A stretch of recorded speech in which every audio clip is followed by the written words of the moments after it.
News when you want it with Bloomberg News Now. I'm Monica Rix. The stage is seemingly set now between President Trump and Chinese President Xi Jinping to meet Thursday on the sidelines of APEC Summit in South Korea.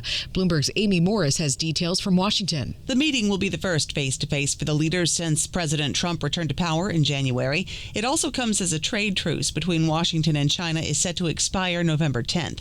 Trump earlier this month even floated the possibility of scrapping the meeting altogether amid anger over Chinese export curbs on rare earth minerals. Trump has said direct talks with Xi are the best way to resolve any lingering issues between the countries, including tariffs, export curbs, and geopolitical flashpoints like Taiwan. In Washington, Amy Morris, Bloomberg Radio. U.S.-China trade talks have picked up again in Kuala Lumpur. A delegation's meeting there this morning, led by U.S. Treasury Secretary Scott Bessent and China's Vice Premier, to negotiate down escalatory measures against each other before the two leaders meet. President Trump talked to reporters before taking off for Asia and says he does not plan to meet with Canadian Prime Minister Mark Carney there next week, thanks to Canada's anti-tariff commercial. Ronald Reagan loved tariffs, and they said he didn't. And I guess it was AI or they cheated badly. It wasn't AI. The ad used Reagan's voice from an address he'd made on tariffs back in 1987. But Trump called the commercial dishonest because he says it misrepresented what Reagan said. Ontario's government planned to stop airing the commercial to allow trade talks to resume.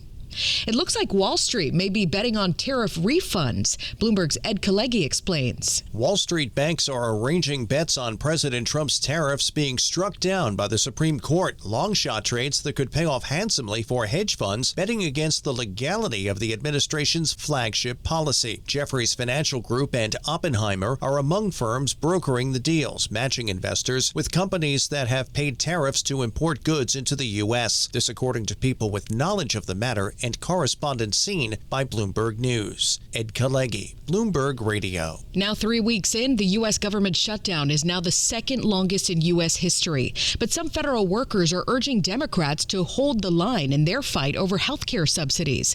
Army vet and union rep James Jones was furloughed in North Carolina. We struggle to pay the mortgage, pay the bills, feed our kids, get them to school, and, provide for child care. So, we're feeling the crunch. We're having to be frugal and, tighten the belt. Some federal employees missed their full paychecks for the first time on Friday. Many are still working without pay. The Trump administration's pitching another rule to toughen up the immigration system. Bloomberg's Nathan Hager reports from Washington. The Department of Homeland Security will now require all immigrants and non-U.S. citizens to be photographed before they enter or leave the country. U.S. Customs and Border Protection already requires photos and fingerprints from certain immigrants and foreign visitors at designated locations. DHS says this new expanded rule will help address national security concerns, fraudulent use of travel documentation, and visa overstays. In Washington, I'm Nathan Hager, Bloomberg Radio. New York Attorney General Letitia James has pleaded not guilty to federal charges after President Trump urged his Justice Department to go after her for alleged bank fraud. James has called it retribution. She's a third nemesis of Trump to be indicted in less than a month, along with former FBI Director James Comey and former National Security Advisor John Bolton. J.P. Morgan Chase wants to stop paying millions in legal fees for two convicted fraudsters. In a court filing Friday, the bank claims Charlie Javis and Olivier Amar have racked up an astronomical $115 million legal bill, and Chase says it shouldn't have to pay it. The bank agreed to shoulder costs when it bought their student financial aid startup called Frank. The owners were later convicted of bank and securities fraud for inflating their data, including the number of customers it had. Some travelers are arriving in Florida on flights from Jamaica, where preps are underway now for a major hurricane. The wind, and destruction of property, that's always a concern. I think one of the biggest concerns is power. Tropical storm Melissa is forecast to strengthen to a major Category 3 storm or higher by Sunday, with potential floods and landslides in the Caribbean.